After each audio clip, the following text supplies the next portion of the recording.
America અને ભારત વચ્ચે થયેલ ટ્રેડ ડીલથી ગુજરાત સહિત દેશના ખેડૂતો, પશુપાલકો અને નાના વેપારીઓ સહિતનાઓને પારાવાર નુકસાનની ભીતિ વ્યક્ત કરી આપ દ્વારા ટ્રેડ ડીલનો વિરોધ કરાયો હતો. સુરત શહેર આમ આદમી પાર્ટી દ્વારા સુરત કલેક્ટરલે ભેગા થઈ કલેક્ટર થકી રાજ્યપાલને આવેદનપત્ર આપી અમેરિકા સાથેની ટ્રેડ ડીલનો વિરોધ કર્યો હતો.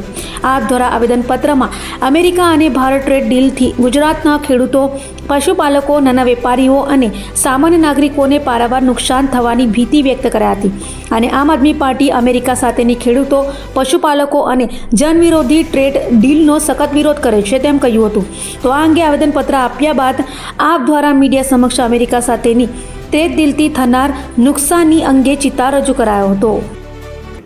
ભારત સરકાર દ્વારા અમેરિકાના દબાવમાં આવી અને જે ટ્રેડ ડીલ કરવામાં આવી છે, ટ્રેડ ડીલના કારણે દેશભરના કૃષિ ઉત્પાદન સાથે જોડાયેલા ઉદ્યોગકારો, ખેડૂતો, પશુપાલકો, હીરા ઉદ્યોગકારો, ટેક્સટાઇલ ઉદ્યોગકારો હેરાન પરેશાન છે. અમેરિકાના તમામ ઉત્પાદન આ દેશની અંદર 0% ટેરિફ ડ્યુટી સાથે ઠલવાશે તો આપણે એમની સાથે કેવી રીતે ટકી રહીશું, આ બહુ મોટો સવાલ છે અને આ ગંભીર અસર ઊભી કરશે એવી ભીતિ સેવાઈ રહી છે. ત્યારે આમ આદમી પાર્ટી માનનીય સુરત કલેક્ટરશ્રીના માધ્યમથી માનનીય રાજ્યપાલને અને કેન્દ્ર સરકારને આવેદન આપવા માટે આવી હતી કે આ ટ્રેડ ડીલ રદ કરવામાં આવે.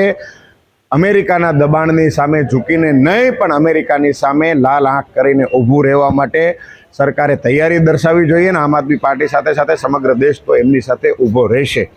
જો આ ટ્રેડ ડીલ રદ કરવામાં નહીં આવે તો આમ આદમી પાર્ટી ગુજરાત સાથે સાથે દેશભરના ખૂણે ખૂણે, ગલીએ ગલીએ જઈ લોકોને જાગૃત કરશે. ટ્રેડ ડીલની ખોટી નીતિ, અનીતિઓ વિશે લોકોને માહિતગાર કરશે અને ટ્રેડ ડીલને ઉઘાડી પાડશે. એટલે અમે આવેદન કરીએ છીએ, માંગણી કરીએ છીએ, વિનંતી કરીએ છીએ કેન્દ્ર સરકારને કે તાત્કાલિકપણે આ ટ્રેડ ડીલ રદ કરવામાં આવે.